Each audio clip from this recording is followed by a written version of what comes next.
Alright guys, in today's gaming news video we have a lot of things to talk about. Some are really great, but some are also concerning for some games, including unfortunately even more problems with Dying Light 2, man that seems to never stop. We also have some really great news about Bethesda's biggest project ever, Starfield, with a reveal rumored to be extremely soon. Also an extremely huge development update of the upcoming Vampires Masquerade Bloodlines 2, and a new classic mysterious horror game about UFOs which I love the look of. So first off, into the news, we have another unfortunate news about the upcoming Dying Light 2, which doesn't seem to stop having development problems. At first, when Dying Light 2 was first revealed at E3 2018, the game showed significant promise in changing and making absolutely everything better from the first game.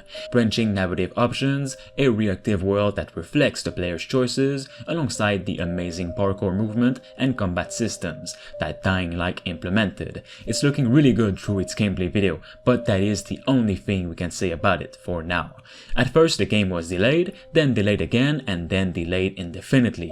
Not only that, weeks and months after, a lot of rumors came out which said the game was having huge development problems in all the possible ways. The higher-ups weren't sure of what Dying Light 2 should be mainly about, and the developers just having different opinions and needs overall.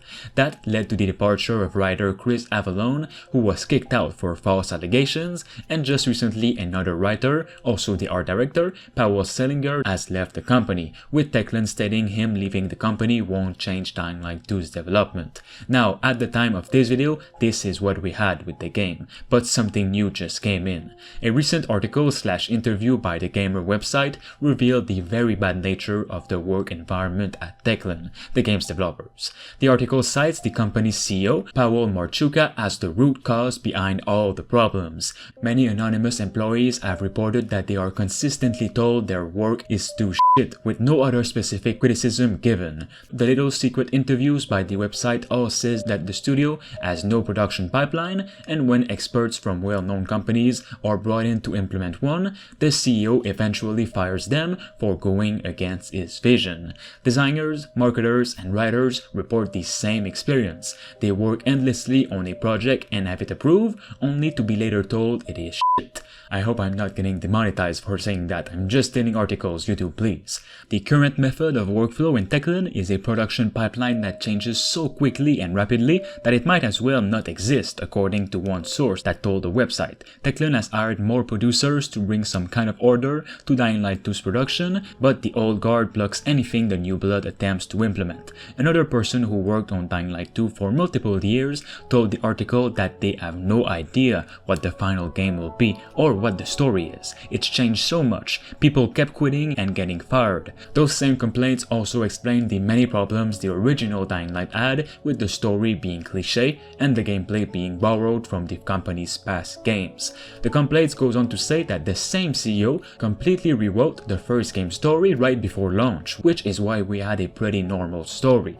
If employees have any issues with the workplace or the CEO, they can go to the company's HR manager, the CEO's wife, the developers said. This is all just really weird hearing about this, and I genuinely thought the bad development rumors and such would be gone after its developers confirmed more good news will be coming early this year. I'm still really wondering what's going on right now, and the fact they're not coming clean to anything happening is a bit worrying. We're left in the dark for now, but I truly hope we can hear more about it soon. Let me know what you guys think of this. Next up, we have once again some more development problems, but from Vampires the Masquerade Bloodlines 2, but this right here is bigger than anything else that happened.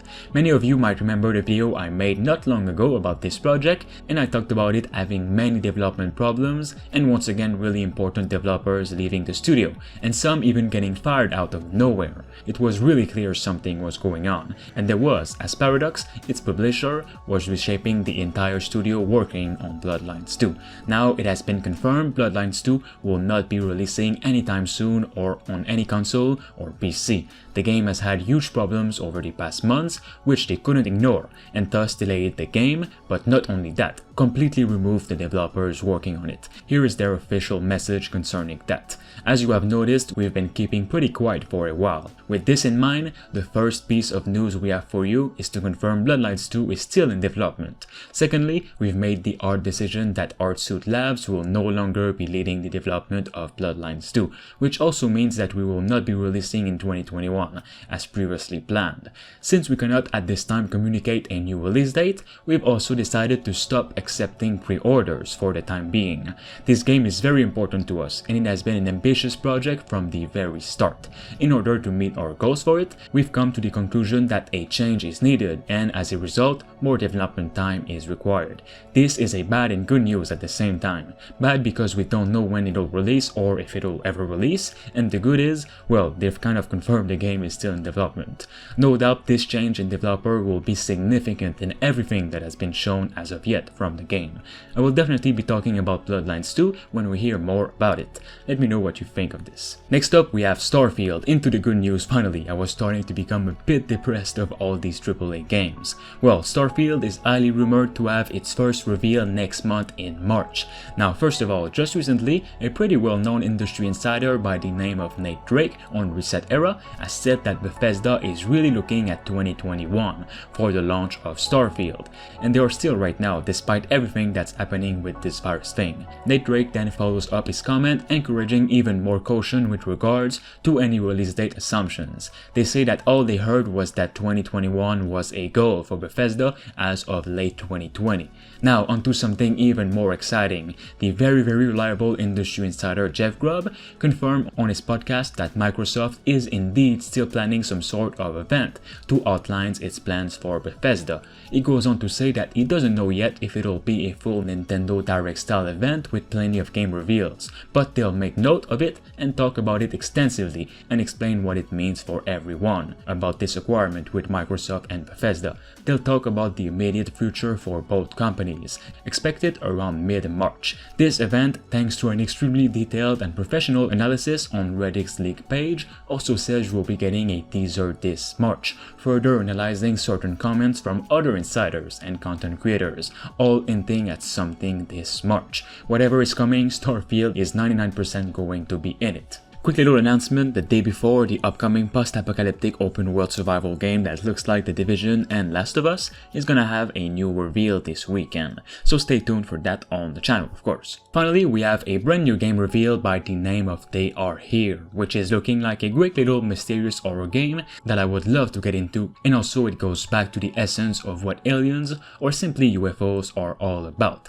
They Are Here is a first-person horror story about a journalist who witnessed an alien invasion at the Grayswood farm. Explore the area armed with a flashlight, take photos of evidence of aliens' presence, and get to the bottom of the horrifying truth. On the night of August 7th, the German family witnessed bright lights in the sky that moved at a breakneck speed over the cornfield. The lights moved into a random direction and at different speeds. After a while, they vanished.